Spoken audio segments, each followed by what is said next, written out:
जय Bhim public. आज बनवते आहे मच्छी. तर बघा आईने पाट्यावरच वाटण घेतलंय. बघा माझ्या गोड आईने आता अद्रक घेतलेली आहे आणि ती पाट्यावर वाटत आहे, जेणेकरून जी अद्रकची जी मेन चव आहे ती त्यातून घेते. बघा रस घेते आणि जे पण शिलटा आहेत ती बाहेर टाकून देते, जेणेकरून जे असली अदरक स्वाद हमको मिलेगा.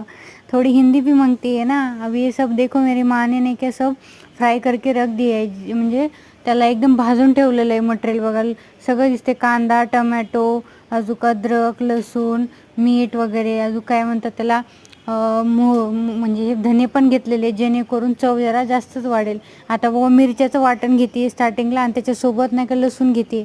पहिले मिरच्या आणि लसूणचं वाटण घेतल्यावर एकदम एक जीव मसाला होतो, जेणेकरून चव भाजीला अजून वाढते. आता आईच्या हाताला त्रास तर होणार, कारण की पाट्यावर वाटायचं म्हटलं की ते मिरच्याचं पूर्ण जे जळजळ होते ते पूर्ण आईच्या हाताला लागतं. पण आई शेवटी लेकरांना प्रेम माया तिचा गोड स्वाद देण्यासाठी त्यासाठी तिला तर पाट्यावर वाटावंच लागतं. आपल्या घरी मिक्सर आहे, पण तरी आई म्हणते मी पाट्यावर वाटून मस्त आपल्याला भाजी बनवते. थँक्यू आई, एवढं मस्त आम्हाला एकदम गोड जेवण आणि टेस्टी जेवण खायला. आता एक खोबरं घेतलेलं आहे आईनी. खोबरं बघा कशी नाही का ठेचून एकदम धाड धाड धाड धाड चालवले. तिला फार आवडतं स्वयंपाक वगैरे करायला, म्हणून तुम्हाला मी शेअर करते हा व्हिडिओ, जेणेकरून तुम्हाला आवडेल. तिची म्हणजे आपल्या आईच्याबद्दल आपण जेवढं बोलतो तेवढं कमीच आहे. पण आता बघा तिने नाही का सगळं जिरं वगैरे जो कांदा आहे ना तो घेतलेला आहे. आता ती बघा पूर्णपणे त्या मिक्सर करते, कारण की एक जीव जर मसाला झालेला नाही तर ती चवच नाही लागणार. आणि बघा भाजीला चव तेव्हाच येते जेव्हा मसाला एकदम बारीक असेल. आणि पाट्यावरचा मसाला म्हटलं की कोणीही आवडीने जेवण करतं. ती चिकन असो, मच्छी असो या मटण असो, कोणतीही भाजी असो आपण आवडीने खातोच. आणि ती जर आईच्या हाताची असेल तर नक्कीच खातो. आता बघा आईने पूर्ण वाटण एकदम मिक्सर करते. तुम्हाला समोर दिसतंय की बाबा आई किती एकदम नाही का एकदम झपक झपक झापक झपक चालू आहे आईचं.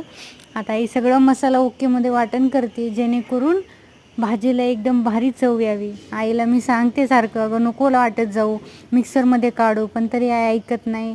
आणि आपल्या अशा गोड प्रत्येक स्त्रीला, प्रत्येक मुलीला व प्रत्येक ज्या पण मुलींचे नाते गोते जे पण मुलीपासून आपल्याला नातं आहे त्या प्रत्येक मुलीला एक त्याचं एक सन्मान भेटतो आणि एक चांगली गोड बाजू भेटते की बाबा एका स्त्रीने गृहिणीने काम केले पाहिजे. घरातलंच नाही तर बाहेरचं देखील स्त्री ही प्रत्येक गोष्टीमध्ये पुढाकार घेते व त्या पुढाकारामध्ये यश पण प्राप्ती करते.